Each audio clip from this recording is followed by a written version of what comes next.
सेनयोरुभयोर्मध्ये रथं स्थाप्य में उच्चतः। हे भगवान, कृपया करके मेरे रथ को दोनों सेनाओं के मध्य में ले चलिए। अवश्य में पार्थ, अवश्य में। पार्थ, युद्धम कुरु। अवश्य में भगवान।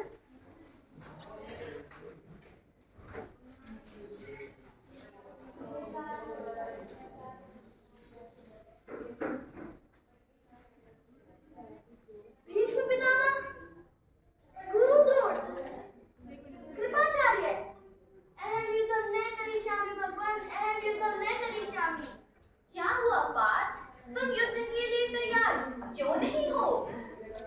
कथं भीष्म अहं संख्ये द्रोणं च मधुसूदने ईशुभिः प्रतियोत्स्यामि पूजार्हावि सूदने।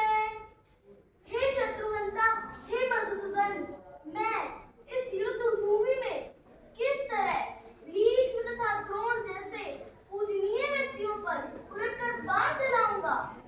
हे अर्जुन, तुम इस रणभूमि में ऐसी स्थिति को प्राप्त कैसे हो रहे हो? तुम्हारे मन में ऐसे विचार क्यों आ रहे हैं? ये सोच उस व्यक्ति के लिए उचित नहीं जो जीवन के मूल्य को जानता हो।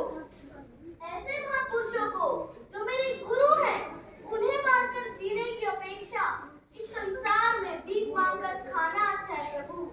भले ही वे सांसारिक लाभ के इच्छुक है, किंतु है तो मेरे गुरुजन ही, किंतु है तो मेरे गुरुजन ही। यदि उनका वध होता है तो हमारे द्वारा भोग्य प्रत्येक वस्तु उनके रक्त से सनी होगी प्रभु, उनके रक्त से सनी होगी। नैनम चिंतन दिशस्राणि नैनम दहति पावके न शैनम कलिदन्ते आपो न शोष्यति मारुते। हे अर्जुन, आत्मा अजर है, अमर है, नित्य और पवित्र है। इसे शस्त्र काट नहीं सकते, इसे अग्नि जला नहीं सकती, इसे पानी भिगो नहीं सकता और ना ही आत्मा को वायु सुखा सकती है। ये सोचना बिल्कुल गलत है कि अगर ये लोग मर जाएंगे तो इनकी आत्मा नष्ट हो जाएगी। इनकी आत्मा पुनर्जन्म लेगी अर्जुन, इनकी आत्मा पुनर्जन्म लेगी।